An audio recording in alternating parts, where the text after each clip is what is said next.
Well, that's it. That's it. Dylan, congratulations.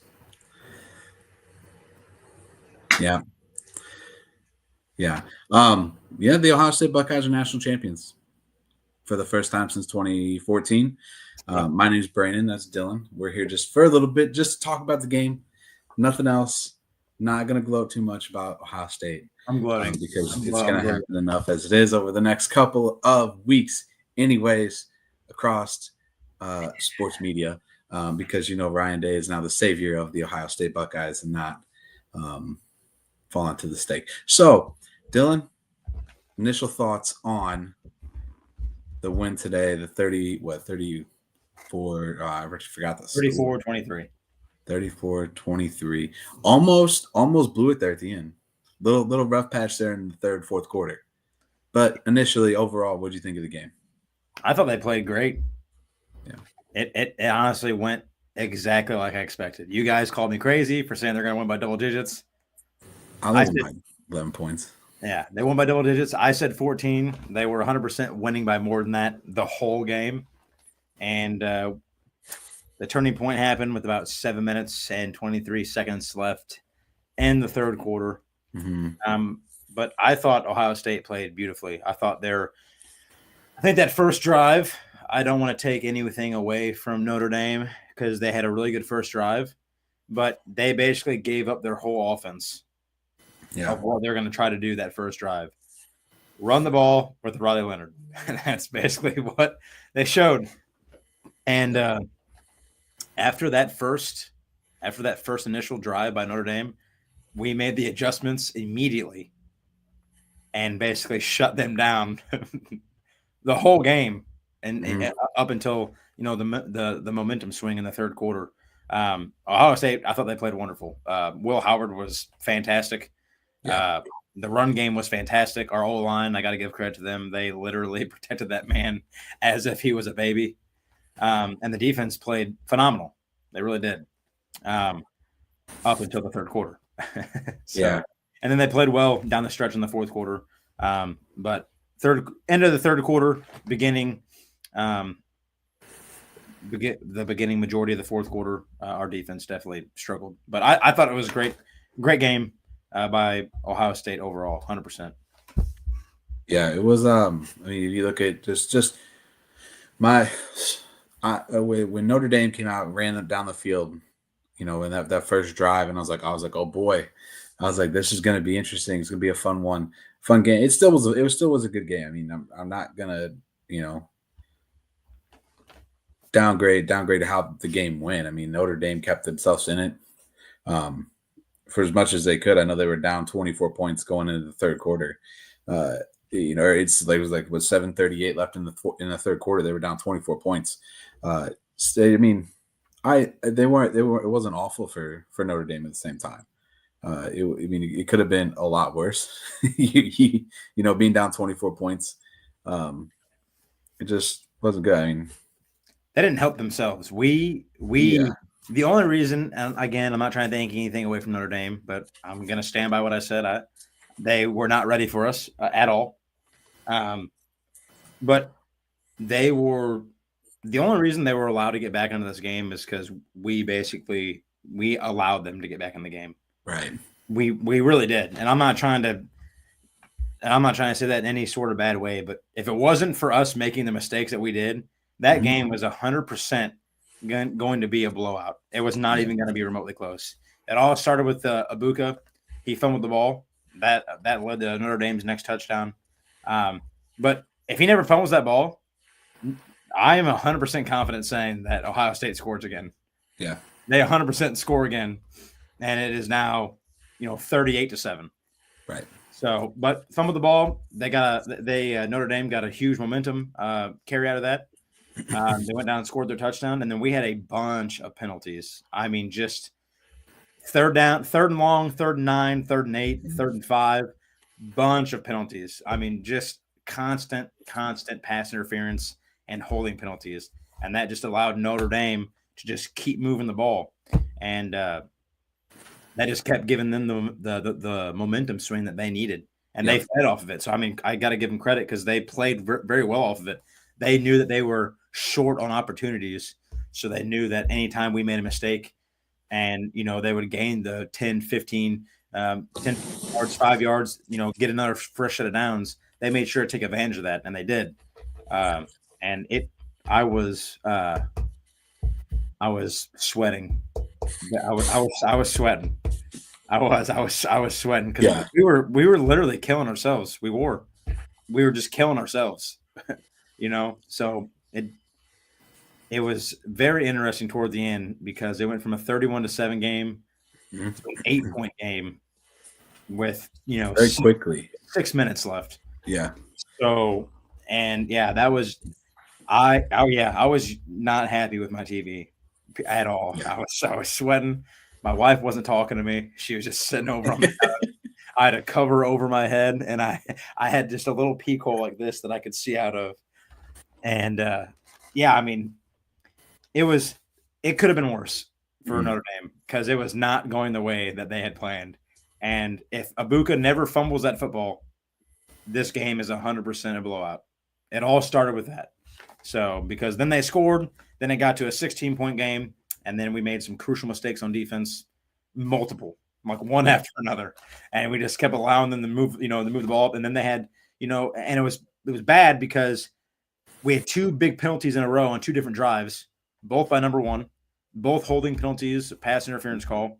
It gave them a big chunk of yardage, and then right after, I think two times they did it.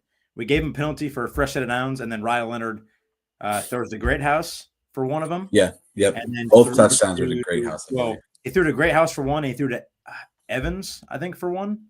No, both were Great House. No. I'm saying the plays. Yes. Yeah. One to Great House, I think, and one to Adams or Evans. Notre Dame's tight end. Literally, after we gave them, after we forfeited a massive penalty call twice on 3rd down, and it gave them a fresh set of downs and a big chunky yardage, Riley Leonard 2 separate times throws for 30 yards. They had a 30-yard chunk play 2 different times, and it just moved them massively down the field. So, I got to give a little bit of credit to Notre Dame because they could have just laid down and took it, and they saw that we made mistakes and gave them a little bit of opportunity, and they 100% made the most. Yeah, they made the most of it. So they're about this close. Yeah, they're about that close to coming back. Hey, they were. It was 8-point. I mean, you look back at this one now, and the first thing that comes to my mind is why didn't they go for the end zone instead of kicking a field goal? Go for it on 4th down instead of trying to kick a field goal. I get points wise. I get it would have tied the game if you'd have got the 3 points and then were able to score a touchdown again. It would have tied the game instead of being down 8, possibly late into the game. But you're in a situation there where you 3 points is only going to get you so much if you can't get the ball back. I guess they were just I feel like their offense or their defense to keep doing what it was doing. It did. It stopped. They got to stop, but it shows how big those 3 points that they didn't get were. Oh yeah, because it would have been a tie football game if they would have got those 3 points plus the touchdown that they did score. Midway through the 4th quarter, it's just big thing that I see, at least on the Ohio, like the defensive side for Ohio State tonight, is they stopped. They didn't let Notre Dame run anywhere besides Riley Leonard, 17 carries, 40 yards, and 1 touchdown. Jadarian Price, 3 carries, 13 yards. Jeremiah Love, 4 carries, 3 yards. Yeah, I mean, Riley Leonard was basically the run game for Notre Dame. Yeah. He basically was. That was it. We basically stopped the run game completely. I think I want to say Love was a little banged up. I don't think that he was 100%. I know he played off and on, but he was ineffective when he did play. Yeah. And I don't think. I think he had like an ACL sprain or an MCL. He had something. He sprained something, and I just don't think. I don't think it healed correctly. So yeah. But I mean, credit to our offense. It was just great. I mean, Will Howard, 17 of 21, 231 yards, 2 touchdowns, no turnovers. Judkins with a massive run play that he almost took for a touchdown. Eventually, I believe that he did eventually score a touchdown on that drive. 11 carries, 100 yards, 9.1 yards per carry, 2 touchdowns. Will Howard, again, 16 carries. The man was a menace on the ground, which you do not see very often. They definitely took a little bit of notes out of Notre Dame's playbook and ran the quarterback often. Will Howard had some big run plays, some big first downs he picked up. He had 16 carries for 57 yards. Henderson, 12 carries, 49 yards. Ibuka had the 6 catches for 64 yards. He had the big fumble that hurt us. Cardell Tate only 2 catches, 35 yards, but one of those was a massive catch for a first down for us. Yeah. And then obviously Jeremiah Smith, 5 catches, 86 yards, and a touchdown. And him and Will Howard had the game closing picture perfect throw, great catch to basically seal the game. Third and 16. Yeah. It was either 3rd and 11 or 3rd and 16. Man coverage, 1-on-1, which Notre Dame loves to play a lot of man coverage.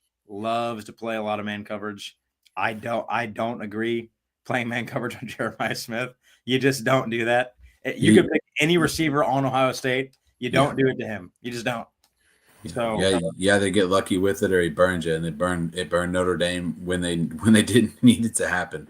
And that basically clinched the game right there. Yeah. So yeah, it did. I mean, I saw that play happen. I saw Will Howard throw the ball up, and I was like, he's toast. Like that's a catch, and that's game. And it's a catch in this game. When you rewatch that play, he burnt him immediately. Mm-hmm. Jeremiah Smith burnt that guy immediately off the break. It wasn't even close. No, that guy was just lucky he was close enough to be able to grab a hold of him. So he didn't score. Another half a second earlier, he catches that ball a half a second earlier. It probably goes for a touchdown. It's a touchdown. 7 points.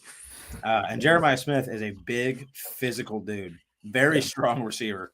So it was that was my time slowed down when that play was happening for me. So because I knew we needed to convert. I knew we needed to convert on first down. And up until that point, Jeremiah Smith didn't have any catches in the second half. Yeah. So he had none. Yeah. It comes with the biggest play of the game right there. That was one of my keys for Notre Dame to get a win was to make sure to shut down Jeremiah Smith. And I would say for the most part they didn't in the first half. That big catch. They did for a good chunk of the game. Oh, the second half here and there. They really shut that. I mean, they didn't allow him to make big plays. Late in the game at least. We'll put it that way. Early on though, he did have, he was kind of all over the place for Ohio State, which is nice to see. For the team trying to win a national championship. Yeah. And listen, I'm just going to keep gloating because that's what Ohio State fans do. So I'm just going to gloat. I don't care what anybody says. This will probably I'm not going to say it'll be the hardest run ever because there's plenty of years left of this 12-team college football playoff to come. Yeah. But this will definitely be one of the hardest won national championships in college football playoff history, in my eyes. Yeah, but they had a tough chunk of bracket to get through. We had to go through Tennessee, who was ranked, in the top 7 in the nation. Yep. And they're one of the better teams in the SEC. Yeah. We had to go through the number 1 team in the nation all year long. Yeah. We had already beaten us in Oregon. Then we had to go through another top 10 ranked team. And I would say this year, probably the second best team in the SEC, or first, depending on how you want to debate it, between, Texas and Georgia. Right. We had to, beat Texas. And then we had to beat Notre Dame, who I didn't think would match up with us very well. And I don't think truly they did. I don't think they did. But we had the toughest run for a national championship that I could ever picture. Yeah. You had to go through 2 of the best SEC teams, the best team in the nation, and then Notre Dame. Literally 4 of the top teams in the nation you had to beat. Yeah. So it wasn't the easiest route for Ohio State. I mean, it wasn't the easiest route for Notre Dame to get to the to where they are either. I mean, you can't shy away from the fact that both of these teams were they played Indiana. Two of the best. Well, they both played Indiana. Yeah. No, I'm saying they played Indiana in the first round. Yeah. Well, that's easy. It was the closest game in the first round. It was, and that's only the closest game in the first round because they scored 2 touchdowns late when it didn't matter. The game was already over. Yeah. I'm not trying to take anything away from Notre Dame. I'm just saying Ohio State had the hardest. They had the hardest run to a national championship. Yeah, I'm not disagreeing. Without a doubt. Yeah, not disagreeing. Notre Dame did play better. I will give them. I will give them. They did play better, especially after getting embarrassed at home by NIU. Embarrassed at home. Embarrassed. But I will give them credit. You pay a team to come play you and then you lose to them at home. Yeah. That's embarrassing to NIU, who's a terrible team. They're okay. They're terrible. They should have not ever beat Notre Dame. They should have never beat Notre Dame. They should have never beat them. Terrible. But, Michigan should have never beat Ohio State. Hey, listen, we've lost to them, all right, 5 times. All right. So never say never with Michigan. The 0-4 squad, baby. But Notre Dame should have never lost that game, but I do want to give them credit. They could have laid down and then really just lost the season after that. Mm-hmm. And they won every game after that until now. Yeah. So. Yeah. We did hit on this a little bit already. So what do you think of Notre Dame going for it with that field goal that they missed with 9 minutes left in the game? I thought they should have went for it. They've done it they did it all game. I mean, early on, they were going 4th and 1, 4th and 2. Early on in the game in positive territory. So I thought it was a for sure thing that they were going to go for, the 6 points, 7 points to get the game a little bit closer. And instead they went for seemed like a really rushed field goal. Like the kicker rushed, the field goal attempt, which is why I thought it shanked off to the left. That's why it shanked off to the left. It seemed like he was running through the field goal attempt, but I don't know. It's a big moment, so I'd imagine a lot was going through, the guy's head because he's been a pretty accurate kicker all season. Yeah, but I mean, cheater. It's hard to know. It's hard to contradict that decision. Yeah, it really is. Mm-hmm. Because you're getting beat up all game long. You finally just climb back to where you can be within reach, right? Mm-hmm. And if they make this field goal, instead of with 28 seconds left on the clock, instead of just fiddle throwing some plays hoping that something happens, right? The game's already lost because now you're down 11. I mean, now you're only down 1 score now. Mm-hmm. With 30 seconds left on the clock. So now you have a little bit of a game plan. So that field goal would have been super important coming down the home stretch. It's just unfortunate that they missed the field goal. It's a whole different story. We wouldn't be criticizing it if he made it and then they tied the game up. It's just the next drive. Yeah. It's just hard to decipher, what Freeman was thinking. But his defense was playing better in the second half. His offense was moving the ball better in the second half. So maybe he felt like, hey, if we get a stop, we just gained 3 points. Maybe we get a good stop. And then our offense goes back out there and, gets another score or whatever. Yeah, which they did the next drive. They threw it. It was a touchdown pass to like a 35-yard touchdown pass to Greathouse to get it within 8. Again, you look at it at that point in time, like, hey, those 3 points would have been big. Because instead of being down 8, you would have tied the game. I don't necessarily think it was a bad call. It just, or at least went up, but down 1 instead. I don't know. It looks bad because you missed it. Yes. So I don't think it was a bad call. I think it was probably right in the moment. Right? You're just trying to walk away with something, some sort of points. You don't want to go scoreless against Ohio State. You don't want to do that because chances are they're probably going to go down the field and score on you. And if they don't score, they're going to get it past midfield and run down 6-7 minutes off the clock. So, I mean, you want to walk away with something. So, unfortunately, they missed. So, I'm sure he's going to get criticized for that play call. But it'd have been different if he would have made it. I see where he was coming from. I don't know. I don't know what I would have done. That's a hard decision to make. Try to kick a field goal and get points, or do you take the chance of, fourth down? What happens if you miss it? I mean, so I guess the result would have worked out the same whether you went for a touchdown and didn't convert and miss a field goal. I guess it would have ended up the same. But you're right. That's a hard thing to decipher, to be honest. Yeah, I mean, points are points at the same time. Points are points. I mean, you get three. Three's better than 0, but 7's better than 3. And he probably didn't think they were going to miss the field goal either. He probably thought shoe in, right? We get an extra 3 points. We get a stop, go score a touchdown or whatever. Now we're back in business. Yeah. But unfortunately, that's just not the way the dice rolled on that throw. It looked like he was a little rushed when he went to go kick it, and unfortunately, it didn't really work out well for him. So, just it's what it was. It's what it is. And unfortunately, that did not help their cause to this game at all. No.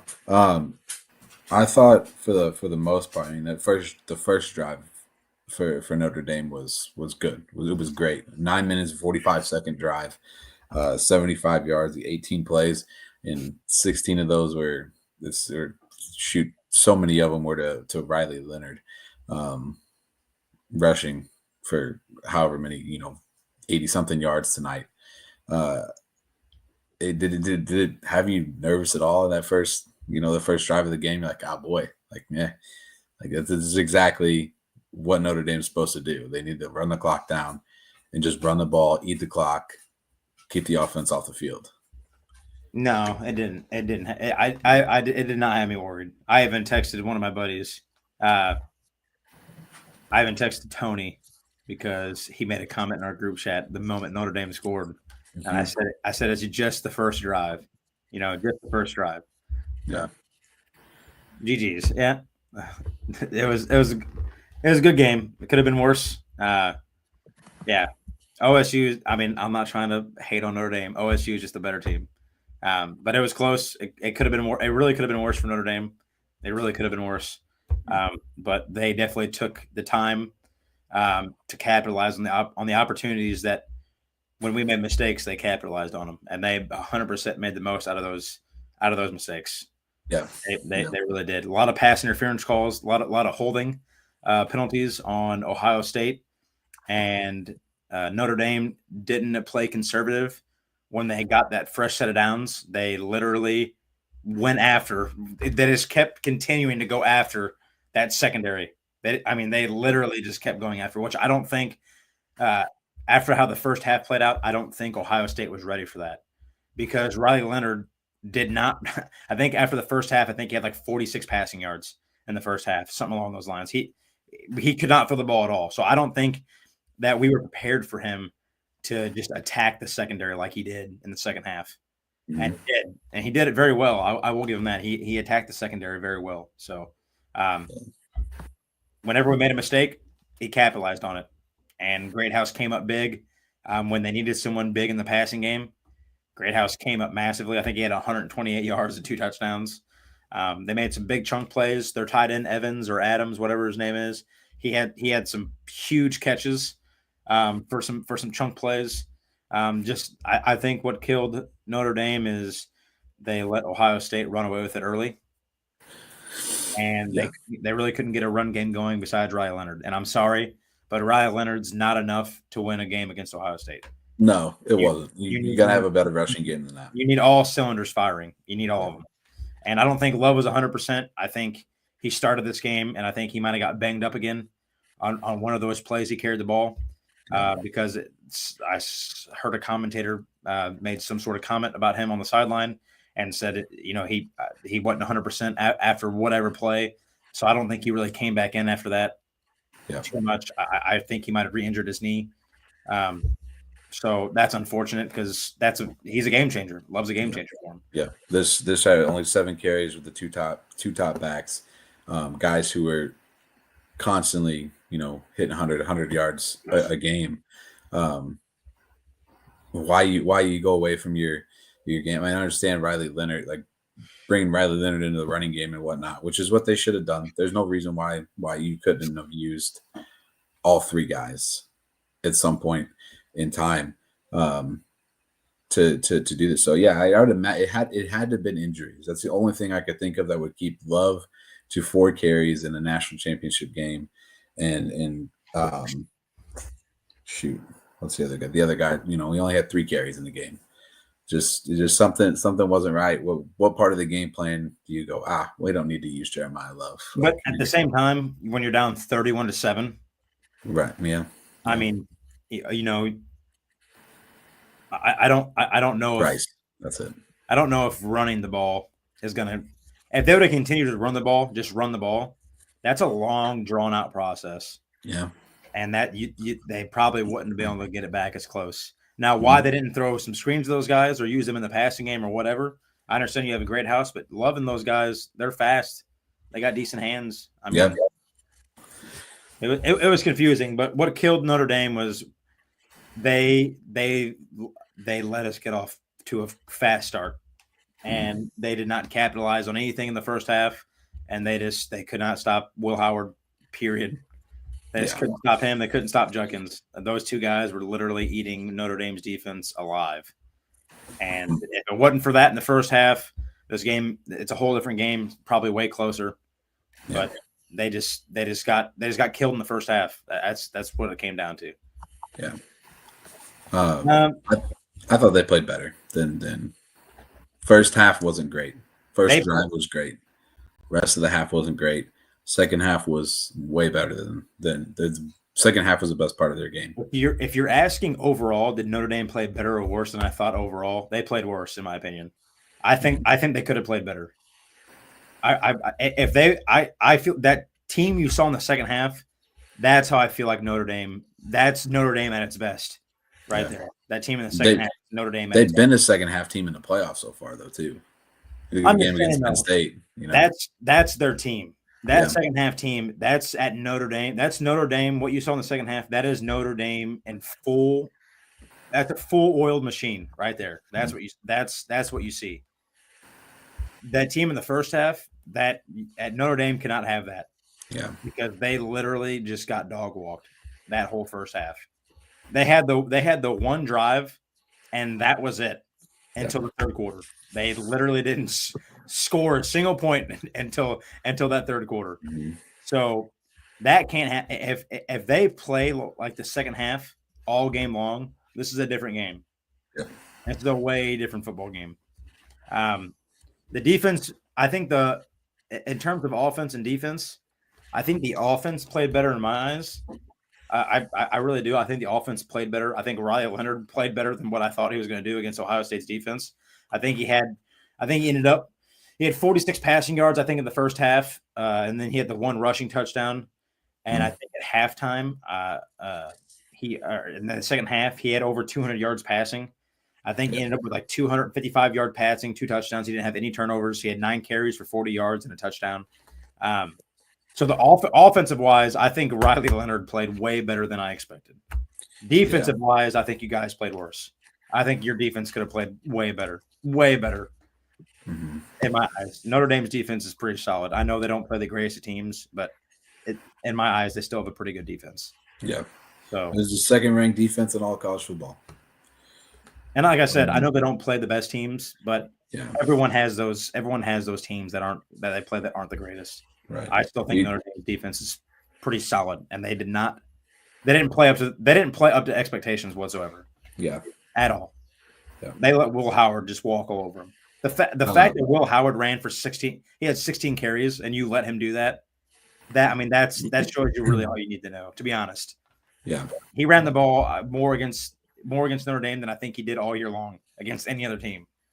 Will Howard, you brought up the offense for Notre Dame outside of their first drive, which was 18 plays, 75 yards. Their second drive was 3 plays, negative 5 yards, minute 49, and ended up being a punt. Their third drive of the game, 3 plays, 1 yard, minute 22. And then their last one to end the half was 1 play, 7 yards, 27 seconds. To come out in the second half, you had the Notre Dame or the Ohio State touchdown to put it up 28-7. After that, you had a turnover on downs by Notre Dame, 4 plays, 8 yards, minute 28 seconds. After that, though, is when the offenses start to click a little bit. You get a good big 10-play, 75-yard touchdown drive. After that, then you have the 12-play, 70-yard, 5-minute, 19-second drive, which was the missed field goal. And after that, then you have the 6-play, 80 yards, 2-minute, 10-second drive to get the game within 8 points. And then you had the 2 plays at the end of the game, which didn't really mean anything by that point because the game was out of reach with it being 11 points. But you had 4 drives for Notre Dame that were good. So, I mean, 50-50 for the most part across. I mean, 4 really good drives, 4 really bad drives. So yeah, you also got out controlled in time of possession by Ohio State. That was not. Did they? No, yeah. Ohio State had the ball for 32 minutes and 25 seconds. Notre Dame had the ball for 27 minutes and 35 seconds. Yeah. So you lost that battle, which that's a battle that you wanted to win. Yes. And then you also let Ohio State go 9 of 12 on third down. So that was another big killer because Ohio State just kept extending drives. Yeah. Gabe, thanks for tuning in tonight as well. And I know you've tuned in and chatted in some previous episodes of Saturday Showdown too. So we hope you continue to watch the show as it moves forward through the college football offseason and into next season. It should be a very interesting offseason as well. Dylan, any final thoughts for tonight's game besides I swear if you play We Are the Champions, I'm just going to end the stream. Best team in college football. Yeah. Without a doubt. You can officially say that now. Yeah. They are foreseeably going to be a force to be reckoned with in the college football playoffs. We will be there every year. We will be in the playoffs every year. There is no getting around that whatsoever.